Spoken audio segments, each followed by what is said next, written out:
Oi pessoal, aqui é o Theo e estou com vocês hoje para contar mais um caso assustador. Em abril de 2015, a pacata cidade de Leeton, em New South Wales, Austrália, viu suas atividades cessarem. Negócios fecharam suas portas, e a escola local interrompeu suas aulas, pois a comunidade estava imersa em tristeza e luto, unindo-se para homenagear a memória de Stephanie Scott e expressar condolências à sua família. Mais de 1000 pessoas estiveram presentes no funeral de Stephanie, e um memorial público foi organizado para que todos pudessem compartilhar a tristeza coletiva. Muitos participantes escolheram vestir a cor amarela, a preferida de Stephanie, soltando balões amarelos no céu como símbolo da libertação de seu espírito, elevando-se aos céus. Durante a reunião, foram feitas orações pelo descanso eterno de Stephanie e pelo conforto e recuperação de seus entes queridos. A música que seria a escolha para a dança de casamento de Stephanie e seu noivo Aaron ecoou, recordando a todos a história interrompida do jovem casal, preenchendo os corações com tristeza e pesar. Stephanie Scott, aos 26 anos, era reconhecida por sua gentileza, inteligência e constante sorriso. Desde a infância, demonstrava curiosidade e proatividade, participando ativamente de clubes e praticando esportes. Na fase adulta, seguiu os passos de seu pai, Robert, como professora, compartilhando a paixão pela educação. Stephanie lecionava inglês e teatro na Leeton High School, dedicando-se com orgulho ao seu trabalho. A relação de Stephanie e Aaron, um pouco mais jovem que ela, remonta à infância. Eles compartilhavam momentos, interesses e praticavam esportes em sua cidade natal, cultivando uma amizade próxima até que, quando Aaron completou 21 anos, o relacionamento evoluiu para um romance. No início de abril de 2015, Stephanie e Aaron estavam ativamente envolvidos nos preparativos para o casamento. Stephanie, conhecida por sua natureza perfeccionista, dedicou meses a planejar meticulosamente cada detalhe. Quase todos os aspectos estavam prontos, desde os arranjos definidos até a reserva da lua de mel no Tahiti. Recentemente, Stephanie havia celebrado sua despedida de solteira, restando apenas a etapa de ensaiar a primeira dança, para a qual eles haviam feito várias aulas. O início de abril serviu como lembrete de que o aguardado dia estava rapidamente se aproximando. Apesar de Aaron ter convidado Stephanie para acompanhá-lo a uma festa fora da cidade, ela recusou para poder finalizar algumas tarefas pendentes, incluindo os preparativos para seus alunos durante sua ausência na lua de mel. No domingo de Páscoa, em 5 de abril de 2015, por volta das 11 horas, Stephanie dirigiu-se à sua escola em Leeton, New South Wales, com o objetivo de entregar alguns trabalhos a um professor substituto. Estacionou seu carro na rua e caminhou para encontrar um colega que residia nas proximidades. Juntos, abriram os portões da escola e entraram. Stephanie, então, trancou os portões e, com as chaves em mãos, dirigiu-se ao escritório do professor de inglês. No local, ela enviou um e-mail a uma empresa de ônibus, confirmando os arranjos de transporte para os convidados de seu casamento. Após algumas horas de trabalho, sentindo-se contente por ter concluído todas as suas tarefas com êxito, Stephanie deixou o prédio administrativo e dirigiu-se aos portões. Consciente de que Stephanie havia saído e ficaria ausente por algumas horas, Aaron começou a ficar preocupado à medida que a noite se aproximava. Embora ele tivesse enviado mensagens para ela no dia anterior e recebido respostas rápidas, em 5 de abril, não obteve resposta de Stephanie. Ao retornar para casa após as 19 horas, Aaron percebeu que Stephanie ainda não havia voltado, e seu carro não estava na rua. Tentando lidar com sua ansiedade, ele considerou a possibilidade de que o estresse relacionado ao casamento iminente e a sua ausência prolongada dos alunos pudessem tê-la exaurido, fazendo com que ela precisasse de um tempo sozinha. No entanto, o completo silêncio era incomum para ela. Mesmo em meio à empolgação do planejamento do casamento, Stephanie estava aproveitando cada momento, compartilhando animadamente detalhes sobre o vestido e o menu do casamento. Ela não demonstrava nervosismo ou tristeza, mas sim entusiasmo e prontidão para o grande dia. Com a crescente preocupação e a incapacidade de dormir, Aaron enviou outra mensagem para Stephanie na manhã seguinte antes de entrar em contato com a família dela. Mais de um dia havia se passado desde o desaparecimento de Stephanie, e Aaron foi até a delegacia de polícia de Leeton para comunicar o sumiço de sua noiva. A polícia, ao inspecionar a área e notar o desaparecimento do carro de Stephanie, especulou que ela poderia ter saído da escola e se envolvido em um acidente ou ficado presa em uma vala ou riacho. Helicópteros foram enviados para buscar na região, enquanto as equipes em terra se dirigiam diretamente ao último local conhecido de Stephanie, a Leeton High School. Devido ao domingo de Páscoa e à presença limitada de pessoas na escola, houve poucas testemunhas, o que complicou a investigação policial, mas também eliminou centenas de suspeitos em potencial. Uma verificação no sistema de alarme da escola na sala de aula de Stephanie revelou que ela o desativou às 13h30 e o reativou às 13h38, proporcionando à polícia o momento exato em que Stephanie esteve presente, embora tenha sido o único detalhe que puderam confirmar. Os detetives tentaram rastrear o telefone, mas o celular de Stephanie estava desligado. As últimas atividades em suas contas bancárias ou redes sociais foram registradas em 4 de abril, um sábado. As notícias locais começaram a cobrir a história até 7 de abril, enquanto centenas na pequena comunidade buscavam ansiosamente qualquer informação sobre Stephanie. Entretanto, tal comportamento era completamente atípico para Stephanie, e à medida que cada dia passava com seu casamento se aproximando, a esperança começou a se esvair.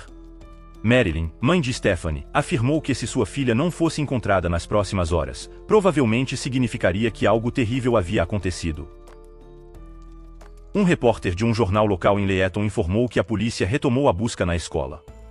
Passaram a maior parte do dia utilizando tecnologia de mapeamento digital para examinar as instalações da escola, marcando especificamente a sala onde Stephanie trabalhou no dia de seu desaparecimento.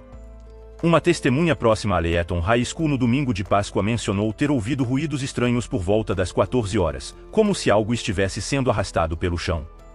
Ele recordou ter visto o carro de Stephanie sob uma passagem coberta, mas não deu muita importância na época. Posteriormente, o carro dela desapareceu. Outra testemunha, um funcionário da escola, relatou aos detetives uma conversa estranha que teve com um dos faxineiros da escola na manhã seguinte ao desaparecimento de Stephanie. No meio dos rumores e das conversas ansiosas sobre a garota desaparecida, a testemunha perguntou ao faxineiro quando ele viu Stephanie pela última vez, e ele respondeu que não a viu no dia em que ela desapareceu.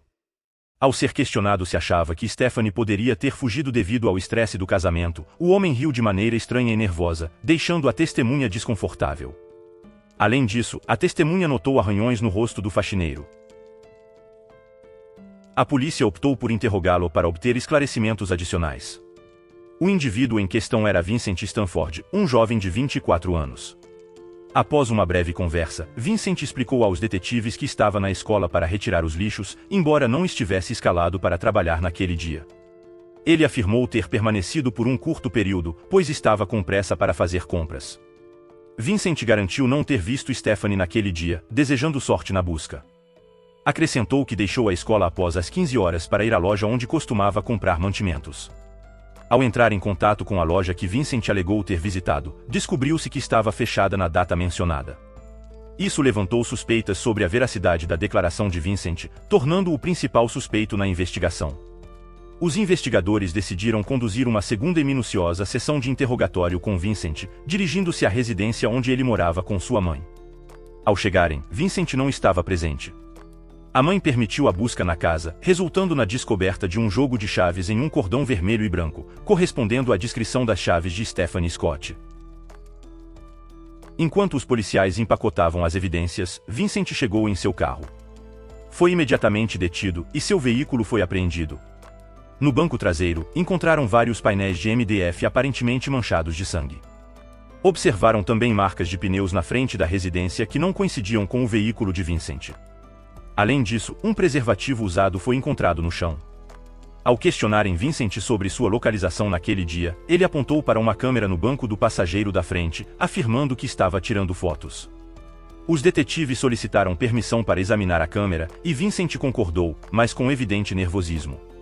Quando a polícia ligou a câmera, depararam-se com a primeira imagem, que retratava um cadáver feminino queimado, deitado em uma área arborizada. Vincent tentou explicar que eram apenas fotos de uma produção cinematográfica que ele havia realizado, acreditando que eram interessantes.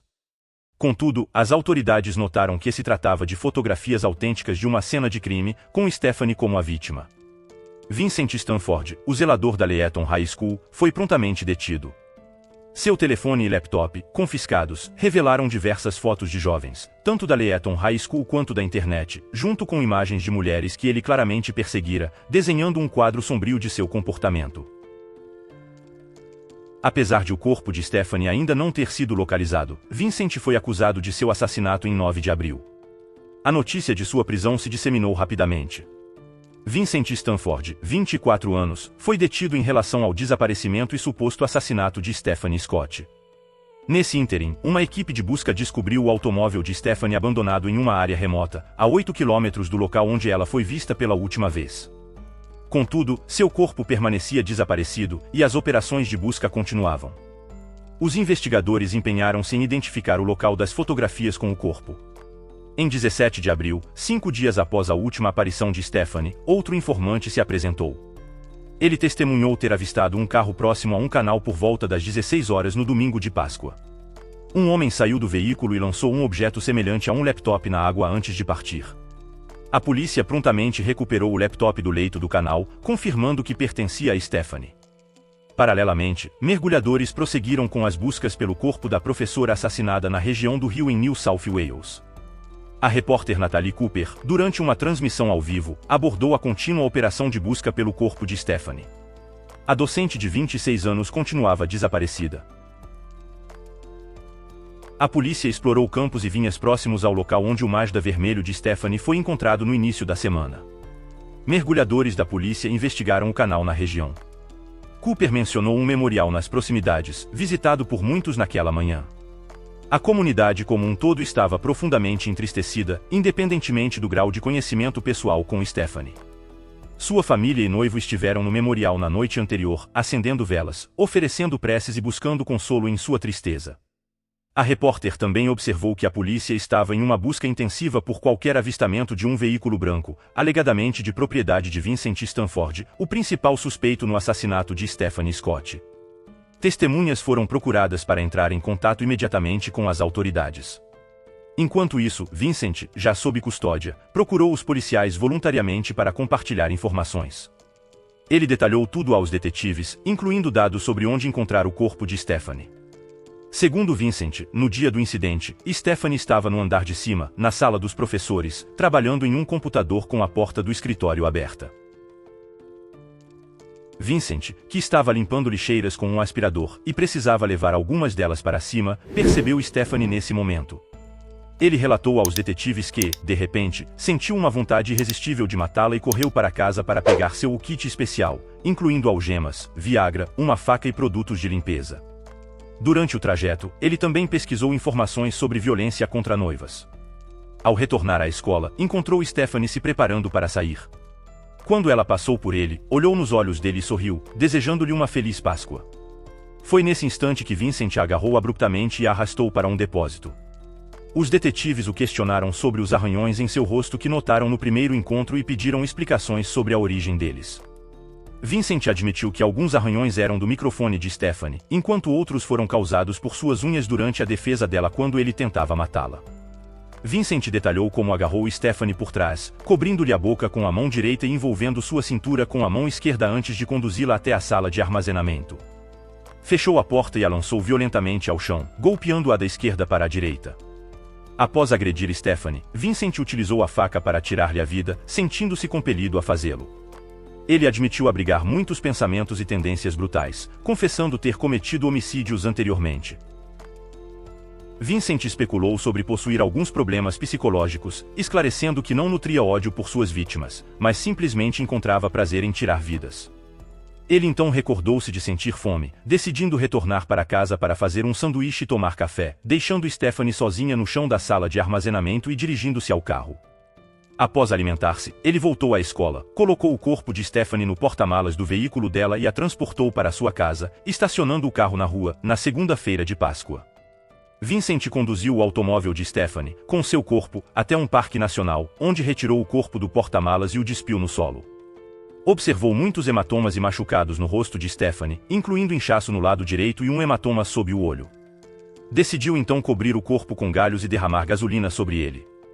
Vincent usou um fósforo para iniciar o incêndio. Vincent permaneceu brevemente, capturando diversas imagens do corpo de Stephanie com sua câmera, antes de esperar 5 minutos para assegurar que o fogo estava bem aceso antes de partir.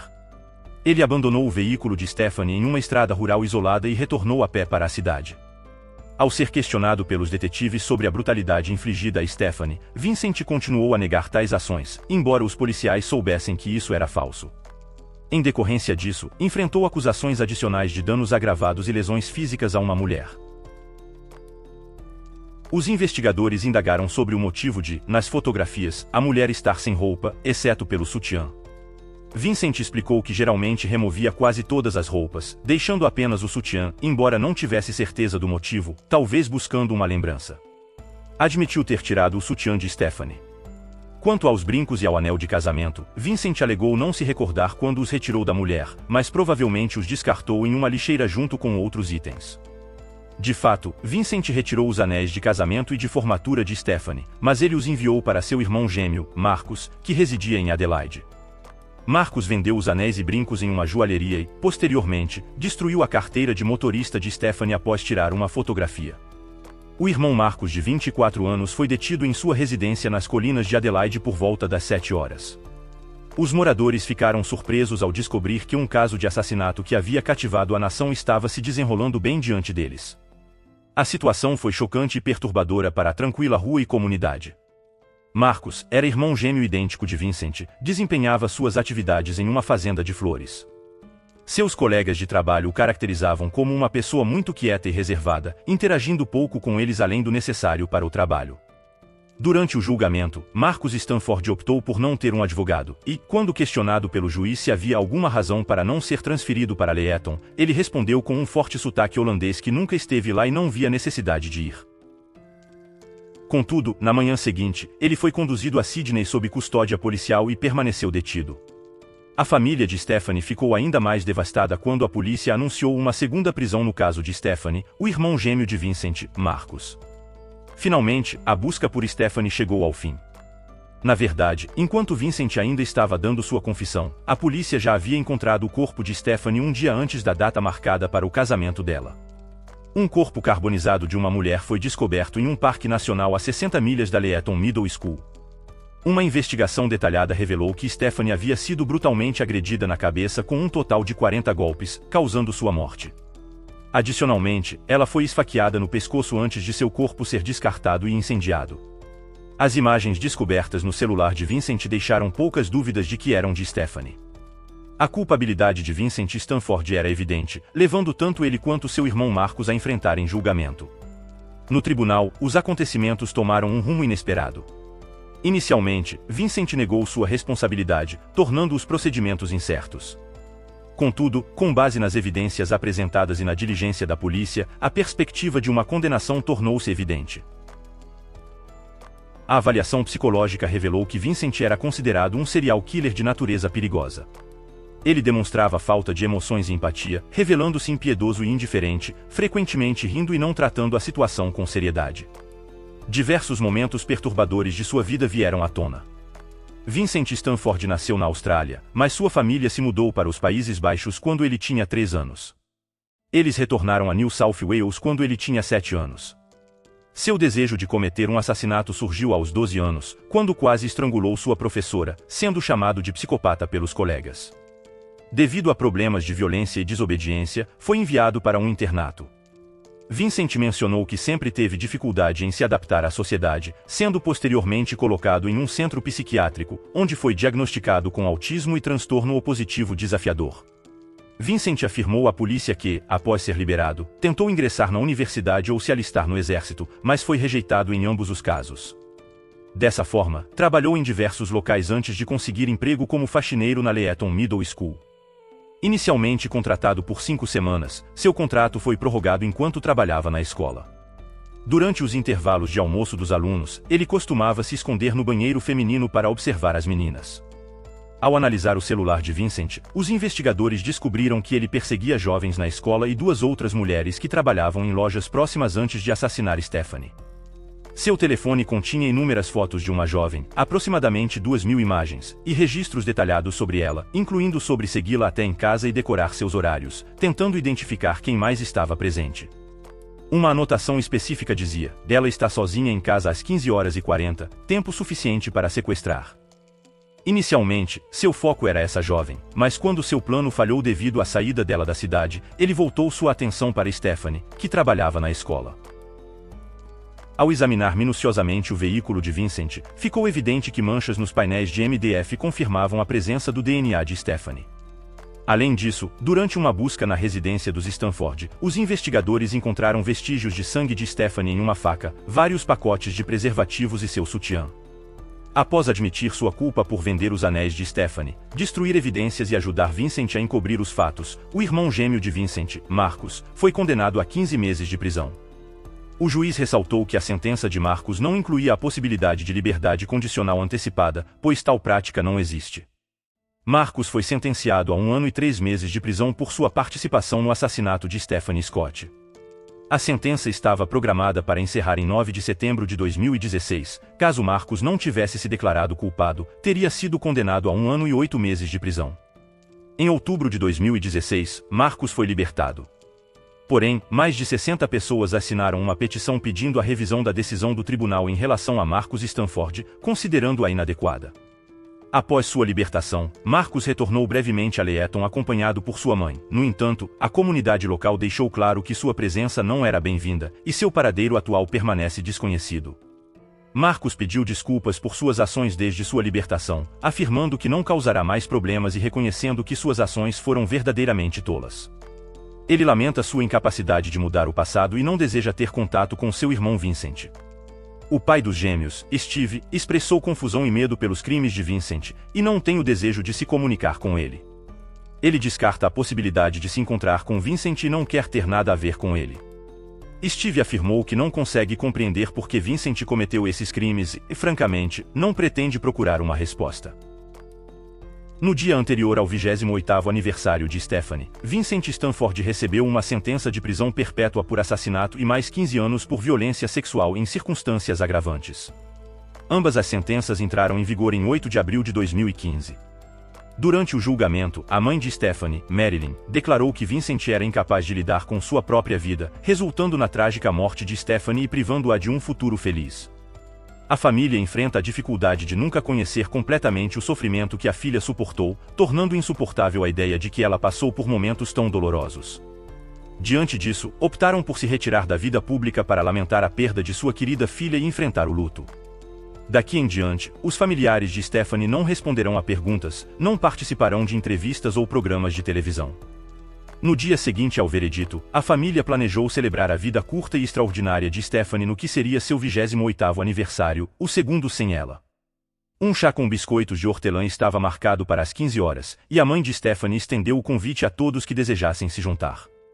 Os Scott também solicitaram por uma triagem e avaliação mais rigorosas do pessoal contratado pela escola, buscando evitar incidentes semelhantes no futuro e reduzir os riscos para alunos, como os enfrentados por Stephanie Scott. De forma trágica, pouco mais de 1 ano após a morte de Stephanie, seu pai, Robert, faleceu em um acidente bizarro quando uma árvore caiu sobre ele, resultando em sua morte. Ele foi sepultado próximo ao local onde sua filha repousa. Com a perda de Stephanie, Aaron mudou-se para a Europa na esperança de amenizar a dor associada a New South Wales. 5 anos após a perda de sua amada, Aaron encontrou um novo amor e anunciou seu noivado com uma mulher chamada Samantha. A comunidade de Leyton foi profundamente marcada pela trágica história de Stephanie Scott, um relato que permanecerá eternamente na memória. Sua jornada foi eternizada em livros, e a família de Stephanie espera que as pessoas a recordem por suas notáveis qualidades, sua dedicação ao ensino, sua disposição em ajudar e orientar os outros. Acreditam que Stephanie personificava as melhores qualidades humanas e deixou um impacto significativo em muitas vidas. Em sua honra, aqueles que a amavam encorajam todos a praticarem a compaixão e a se esforçarem para contribuir positivamente para o mundo. A história de Stephanie Scott deixa uma linda e eterna marca, inspirando a todos a viverem uma vida cheia de bondade para com os outros. Mas e vocês, o que pensam sobre o caso? Deixem seus comentários, deem like no vídeo, se inscrevam no canal e ativem o sininho para receberem as próximas histórias macabras que virão. Obrigado por assistir e até a próxima.